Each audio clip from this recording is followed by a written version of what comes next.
comment un film a impacté, marqué sa vie.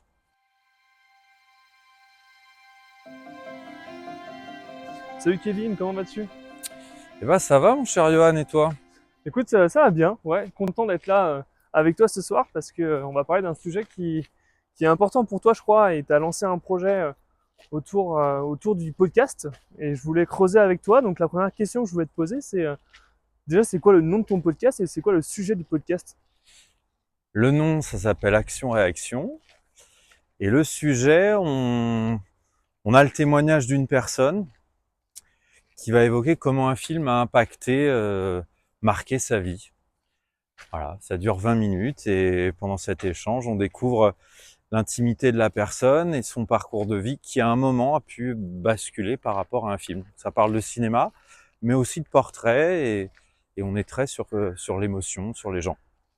Ok. Et pourquoi c'est important pour toi de parler d'émotion à travers un film? C'est une bonne question, Johan. Ça me plaît bien ta question.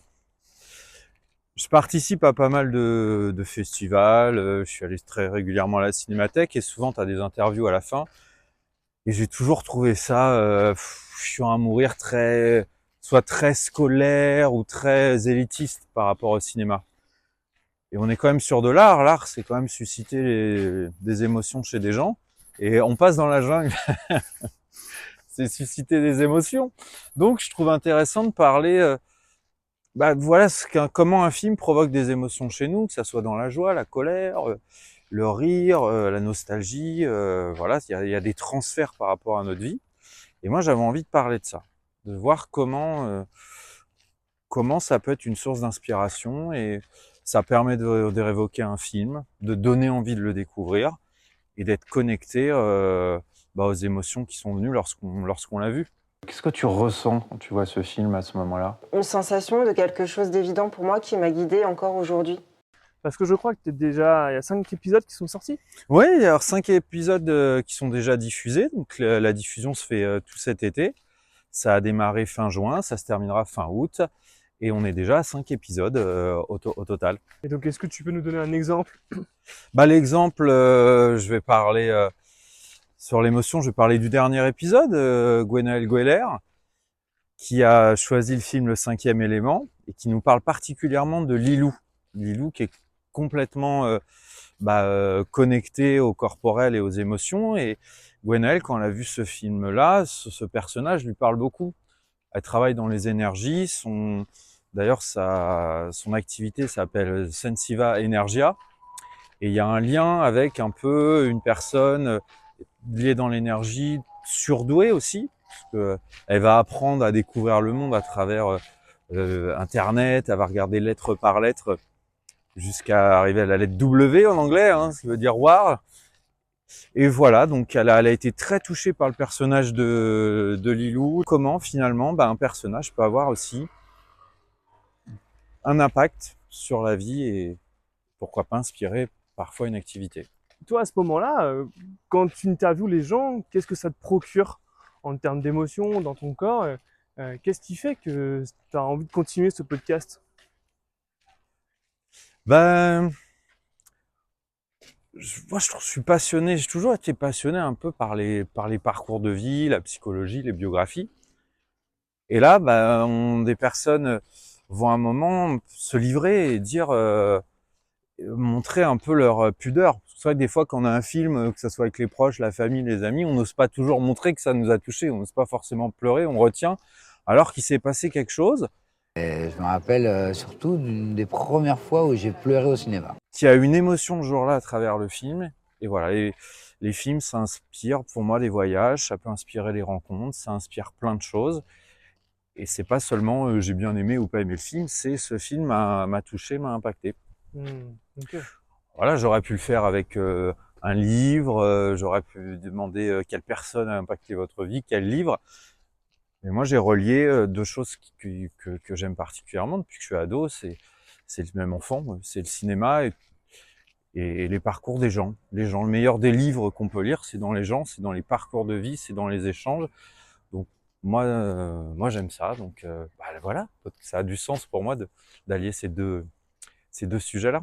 Est-ce que tu veux bien nous partager un peu l'histoire de le début du podcast, du moment où tu as eu l'idée à la concrétisation avec ce premier épisode qui est sorti il y a quelques semaines maintenant? On va parler cinéma ensemble. Oui, alors j'ai eu l'idée l'été 2023 à l'espace des possibles.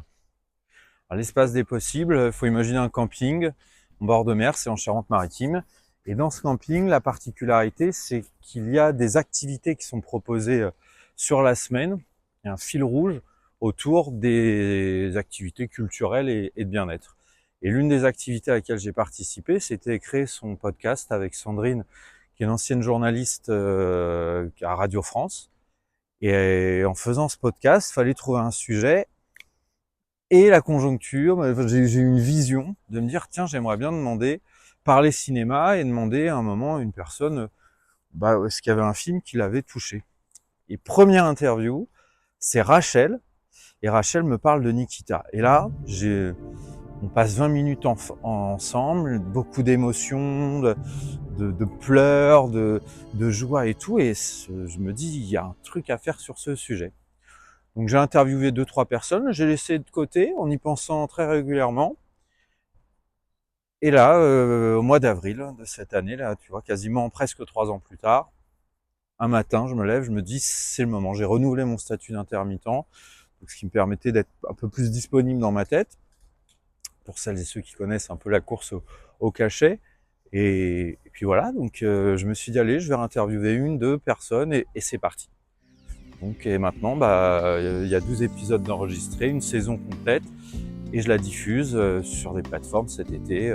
Donc on y a accès sur Spotify, YouTube, Ocha, Podcast Addict, voilà, et Deezer et encore d'autres. Ok. Donc du coup, là, tu as eu quelques épisodes qui sont déjà sortis. C'est qui un peu l'auditeur qui va écouter ce podcast et quels sont les premiers retours que tu as eu à voir? Je pense que tu as eu... Oui, alors les retours, les commentaires, souvent c'est oh là, c'est marrant. Alors, on découvre des Vélib qui viennent de sortir de la Marne. Voilà. Je me suis baigné pas loin, il y a pas longtemps. C'est peut-être ça que j'ai senti à un moment. J'ai touché mon pied à Vélib. Ça donne toujours pas envie de se baigner là-dedans, en tout cas. Du coup, là, tu as déjà sorti quelques épisodes. Oui. C'est-à-dire que voilà, tu as déjà une audience. Qui c'est qui écoute ton podcast et quels sont les premiers retours que tu as eus?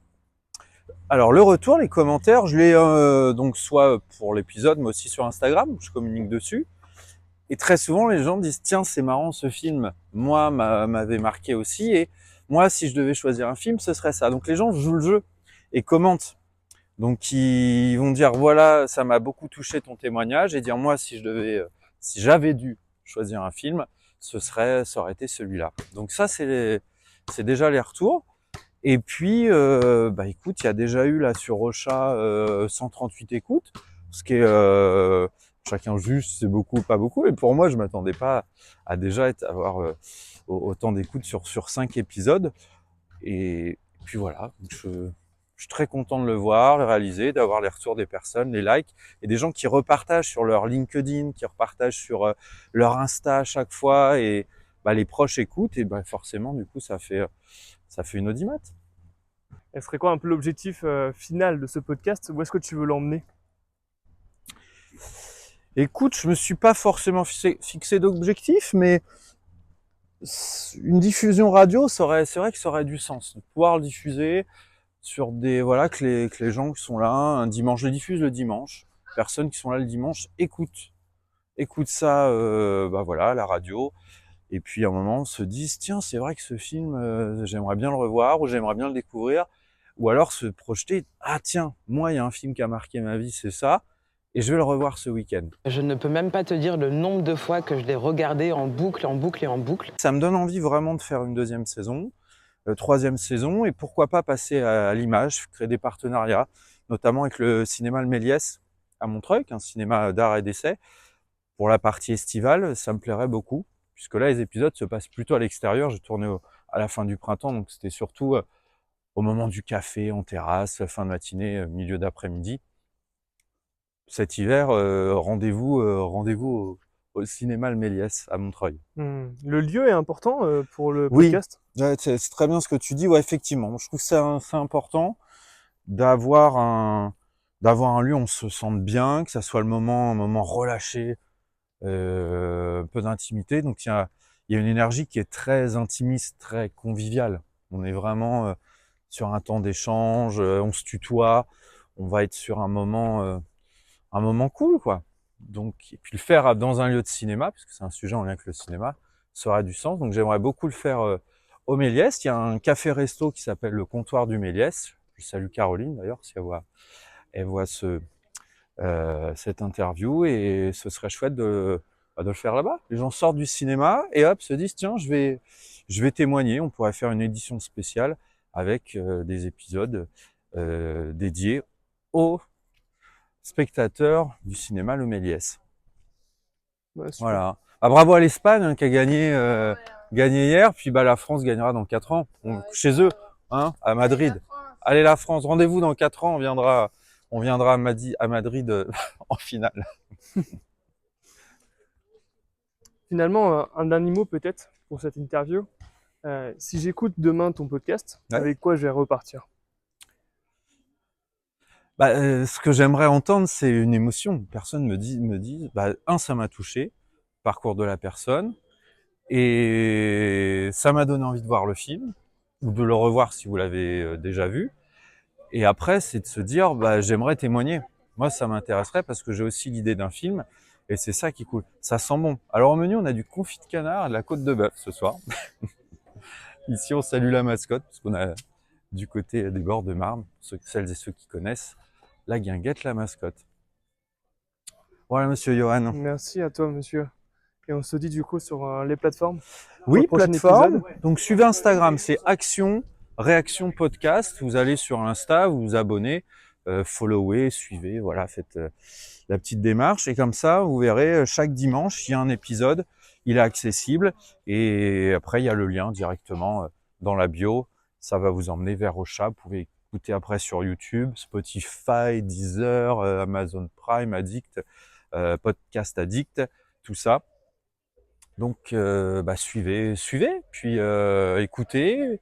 Il y a des personnages, des personnes qui vous toucheront plus que d'autres, peut-être des films plus que d'autres. En tout cas, là, on est déjà à 5 épisodes. Les 2 derniers seront le 30 août pour épisodes 11 et 12. Merci Kevin. Ah, merci À la Johan, prochaine. c'était chouette. Merci à toi.